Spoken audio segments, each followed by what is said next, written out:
ఓం మహాగణాధిపతయే నమః. ఓం గురుభ్యో నమః. ఓం శ్రీమాత్రే నమః. అరుణాం కరుణాతరంగితాక్షీం ధృతపాశాంకుశపుష్పబాణచాపాం అనిమాదిభిరావృతాం మయూకైః అహమిత్యేవ విభావయే భవాని. శ్రీమాత్రే నమః. ప్రేక్షకులకి ఆ లలితాంబిక అమ్మవారి యొక్క అనుగ్రహం పరిపూర్ణంగా కలగాలని స్ఫూర్తి కోరుకుంటూ మనం ఈరోజు రవికుజులు కలుస్తున్నారు. ఎప్పటి నుంచి అంటే నవంబర్ 17వ తేదీ నుంచి. ఆల్రెడీ ఇప్పుడు ప్రజెంట్ మనకి కుజుడు వృశ్చిక రాశిలో ఉంటూ రవి వచ్చి 17వ తేదీ నుంచి కలుస్తూ 20 రోజుల పాటు వాళ్ళిద్దరు అక్కడ కలిసి ఉంటారు.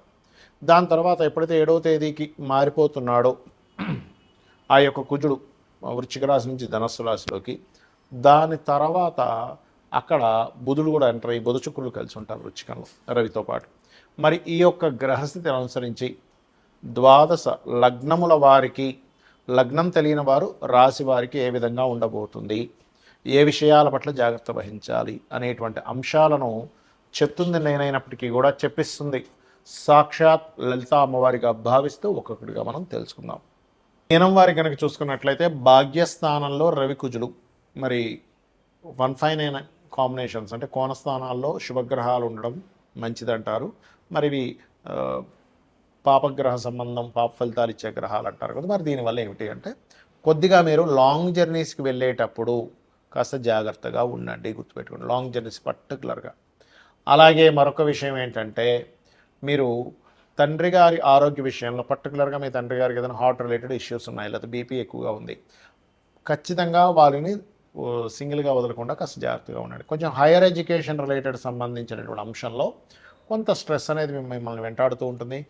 అదేవిధంగా కొంత కాలేజ్ని ఎంపిక చేసుకునే విషయంలోని, గురువుల్ని ఎంపిక చేసుకునే విషయంలో, గురువులతో తండ్రితో తెలియని కొంత ఘర్షణ వాతావరణం, బ్యాంక్ ట్రాన్సాక్షన్స్ చేసేటప్పుడు కాస్త జాగ్రత్తగా ఉండాలి అనేటువంటిది ప్రధానంగా గుర్తుపెట్టుకోండి. అలాగే ఇక్కడ మీకు ఎప్పుడైతే ఈ భాగ్యస్థానంలోకి బుధుడు శుక్రుడు వస్తున్నారో, ఈ బుధ శుక్రుల యొక్క కలయిక ఏదైతే ఉందో ఖచ్చితంగా మీకు వివాహము, అదేవిధంగా కొంతవరకు అంటే రెండవ వివాహం కోసం చేసే ప్రయత్నం ఫలిస్తుంది ఫస్ట్ వివాహం కంటే కూడా. అయితే మరి మొదటి వివాహం సంబంధించిన విషయంలో దూరపు సంబంధాలు లేదా ఎవరైనా ఇష్టపడిన వారిని వివాహం చేసుకోవడానికి, అలాగే తండ్రి తరపు సంబంధాలు ఏదైనా సెట్ అవ్వడం 7వ తేదీ తర్వాత నుంచి అనేటువంటిది ఇస్తుంది. ఇక మీరు 12వ స్థానంలో కూడా కాస్త శని రాహులు ఉన్నారు కాబట్టి కొంచెం ఇన్వెస్ట్మెంట్ చేసేటప్పుడు కాస్త చూస్ చేయండి. ఇక మీరు నిత్యము చేయవలసినటువంటి దేవతారాధన ఏమిటి? రాజరాజేశ్వరి అమ్మవారి యొక్క ఆరాధన చేయండి, గుర్తుపెట్టుకోండి.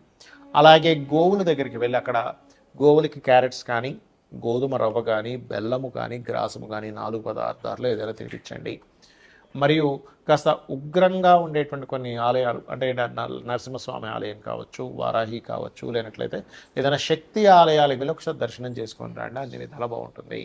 ఎప్పుడైనా ఎవరి జన్మజాత చక్రంలో అయినా ఈ అగ్రెసివ్ని ఇచ్చేటువంటి ప్లానెట్స్ కలిసి ఉంటాయి, అంటే రవికుజులు కలిసి ఉంటే ఎటువంటి ఫలితాలు, దానికి పరిహారం ఏమిటి, అదేవిధంగా శుక్రబుధులు కలిసి ఉంటే వాళ్ళకి కలిగేటువంటి ఫలితాలు ఏమిటి, దానికి తీసుకోవాల్సిన జాగ్రత్తలు ఏంటి తెలుసుకుందాం. సహజంగా ఏంటంటే 2 గ్రహాలు అంటే ఉష్ణాన్ని కలిగినటువంటి గ్రహాలుగా చెప్తారు, అగ్రెసివ్ ప్లానెట్స్ అంటారు వీటిని. అంటే ఇది కనుక లగ్నానికి వస్తే వాళ్ళకి కొంచెం ఎమోషన్ ఎక్కువగా ఉంటుంది, 3వ స్థానానికి వస్తే ఎక్కువ ధైర్యసాహసాలు ప్రదర్శిస్తారు. అది ఏ స్థానంలో ఉంటే ఆ స్థానాన్ని అగ్రెసివ్గా అది ట్రిగర్ చేస్తూ ఉంటుంది. అంటే ఏంటి, 2వ స్థానంలో ఉంది కుటుంబంతో తెలియని ఘర్షణలు, 3వ స్థానంలో ఉంది విపరీతమైన ధైర్యం కాకపోతే అన్నదమ్ములతో గొడవలు, 4లో ఉంది కొంత భూ సంబంధించిన విషయాల్లో కలిసి రావడము ప్లస్ గొడవలు ఉంటాయి, 5లో ఉంది సంతానంతో ఘర్షణ లేదా ప్రేమ వ్యవహారాలతో విషయాలు, 6లో ఉంది శత్రువుపై విపరీతమైన విజయాన్ని పొందుతాడు, 7వ స్థానంలో ఉంది బాగా స్ట్రాంగెస్ట్ పర్సనాలిటీ ఉన్నటువంటి జీవిత భాగస్వామి రావడం జరుగుతుంది, అష్టమంలో ఉంది యాక్సిడెంట్స్, 9వ స్థానంలో ఉంది తండ్రి చాలా అగ్రెసివ్గా ఉండడం లేకపోతే తండ్రి పట్టుదల ఎక్కువగా ఉండడం, 10వ స్థానంలో ఉంది. వీళ్ళు ఎక్కడైతే జాబ్ చేస్తారో అక్కడ లీడర్గా నిలబడతారు, కానీ అక్కడ ఎంతో కొంత స్ట్రెస్ మిమ్మల్ని వెంటాడుతుంటుంది. 11 అయితే ఆల్ సక్సెస్ ఉంటుంది, రాజకీయంగా కానివ్వండి, మెడికల్ పరంగా కానివ్వండి. అలా 12వ స్థానంలో అంటే వివాహ జీవితం మీద ఎఫెక్ట్ చూపిస్తుంది. ఇది రవికుజులు ఉంటాయి. మరి దీనికి ఏం చేయాలి? ఒకటే గుర్తుపెట్టుకోండి, ఓవర్గా ట్రిగర్ అవుతుంది 2 ప్లానెట్స్ కలిసి, అదే మెయిన్గా వీళ్ళకి ప్రాబ్లమాటిక్ అవుతుంది. ఒక ఈగో తెలియకుండానే అందరూ మిమ్మల్ని ఒక ఈగో పర్సన్గా చూస్తున్నాడు. మీలో నిజాయితీని ఇచ్చేటువంటి గ్రహాలు నిజంగా చెప్పాలంటే రవికుజ కాంబినేషన్ ఈజ్ నిజాయితీని ఇచ్చే గ్రహం. కానీ అవతల వాళ్ళకి అది ఈగో అండి, ఇతని కోపం ఎక్కువండి, ఈగో ఎక్కువండి, అమ్మో ఇదంతా మనం పడలేమండి అనేటువంటి స్థితి కూడా తీసుకెళ్తుంది. బట్ కొంతమందికి అది కూడా ఉంటుంది, ఉండదని నేను చెప్పట్లేదు. కానీ ఇది నిజాయితీని ఖచ్చితంగా ఉండాలనేటువంటి కాంబినేషన్. ఒకవేళ మీ జన్మజాతకంలో ఇలా ఉంది, దాని ద్వారానే కొంచెం నేను అగ్రెసివ్ అవుతున్నాను, అవతల వాళ్ళు నా వాళ్ళు ఇబ్బంది పడుతున్నారు అనుకునేటువంటి వారు దీని చక్కటి రెమెడీ ఒకటి ఉంది. ఏమిటది? చక్కగా మీరు గంధము కలిపినటువంటి నీటితో శివునికి అభిషేకం చేయడం. రెండవది, సూర్య నమస్కారాలు చేస్తూ సుబ్రహ్మణ్యేశ్వర స్వామిని సూర్యభగవానుల్లో మనం దర్శించడము. అంటే సుబ్రహ్మణ్యేశ్వర ప్రతి ఎనర్జీ సూర్యుల్లో ఉందని చెప్తుంది మనకు శాస్త్రం. అలా చేయడం. అలాగే మరొక విషయం ఏంటంటే గోవులకి క్యారెట్స్, గోధుమ రవ్వ ఆది మంగళవారాలు తినిపించడం. రావి చెట్టుని బ్రహ్మ విష్ణు రుద్రుల యొక్క స్వరూపంగా చెప్తూ ఉంటారు. వాటి కిందనే సర్పాలు ఉంటాయి మనకి ప్రతిష్ఠ చేసినవి. అక్కడికి వెళ్ళి చక్కగా మీరు ప్రదక్షిణం చేసుకొని ఒక రాగి చెంబులో వాటర్ తీసుకొని అందులో పసుపు కుంకుమ గంధం కలిపి చిటికెడు వేసి కలిపి ఆ చెంబు పట్టుకొని ప్రదక్షిణం చేసుకొని వాటి మీద కనుక మీరు అభిషేకం చేసినట్లయితే చాలా అంటే చాలా వరకు కంట్రోల్ అవుతుంది. దీంతోపాటు రుద్రాక్ష ధారణ చేయండి. ఎన్ని ముఖాలు చేయాలి ఏమిటంటే అది ఎన్నో భావంలో ఉందో అన్ని ముఖాలు చేయండి. అంటే ఒకటో భావంలో ఉంది భద్రాక్ష దొరుకుతుంది చంద్రాకారంలో, రెండో భావంలో ఉంది 2 ముఖాలు, మూడో స్థానంలో ఉండి కాంబినేషన్ 3 ముఖాలు, నాలుగో స్థానంలో ఉంది 4 ముఖాలు, అలా 12 భావాలకి 12 ముఖాలు మీరు ధరించవచ్చు. అంటే 12 స్థానాల్లో ఎక్కడుంటే అన్ని ముఖాలు ధరించడం ద్వారా మీకు చాలా కంట్రోల్ అవుతుంది. ఎందుకంటే ఈ కాంబినేషన్ బీపీని కూడా పెంచుతుంది, గుర్తుపెట్టుకోండి. ఇక అలాగే మరొక విషయం ఏంటంటే ఇక్కడ గమనించినట్లయితే మీకు బుధ శుక్రుల గురించి మనం మాట్లాడుకుందాం. బుధ శుక్రులు అంటే ఏంటంటే వాళ్ళకి తెలివితేటలు చాలా బాగుండడం, మాట్లాడేటప్పుడు చాలా సున్నితంగా మాట్లాడటం, చాలా అంటే ఆహ్లాదకరంగా వాళ్ళ యొక్క వాయిస్ అనిపించడం అనేటువంటిది జరుగుతూ ఉంటుంది, గుర్తుపెట్టుకోండి. అలాగే మరొక విషయం ఏంటంటే ఇక్కడ గమనించినట్లయితే ఈ బుధుడు శుక్రుడు అంటే కమ్యూనికేషన్స్ కారకుడు. అదేవిధంగా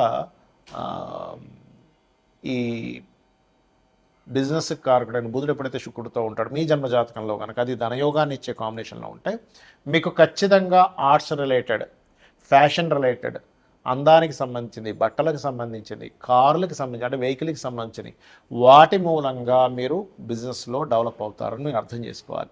అయితే దీనివల్ల ఏంటంటే మంచి స్నేహితులు కూడా ఉంటారు. అదేవిధంగా స్నేహం మూలంగా కొంతవరకు మీకు ఫైనాన్షియల్ గ్రోత్ కూడా పెరుగుతూ ఉంటుంది, ఇలా చెప్పుకోవచ్చు. కాకపోతే ఇది పాపకత్తెరలో ఉందా, శుభకత్తెరలో ఉందా, అసలు దీని కండిషన్ ఏమిటి, ఇది ఎలాంటి ఫలితాలు ఇస్తుంది అనేటువంటిది మీ పర్సనల్ చార్ట్లో ఉంటుంది. కాబట్టి ఇది ఒకవేళ ఈ కాంబినేషన్ ఉందండి అంతగా నేను రాణించట్లేదంటే ఇట్స్ వెరీ క్లియర్ పాపకత్తెరలో ఉందని తెలుసుకొని దానికి బ్యాక్ పోర్ట్ఫోలియోస్ ఏ ద్వారా వచ్చాయో తెలుసుకొని అది ఏ రకంగా నెగిటివ్ ట్రిగర్ ఇస్తుందో తెలుసుకొని దానికి దానం ఇచ్చుకున్నా కూడా క్లియర్ అయిపోతుంది. శ్రీమాత్రే నమః.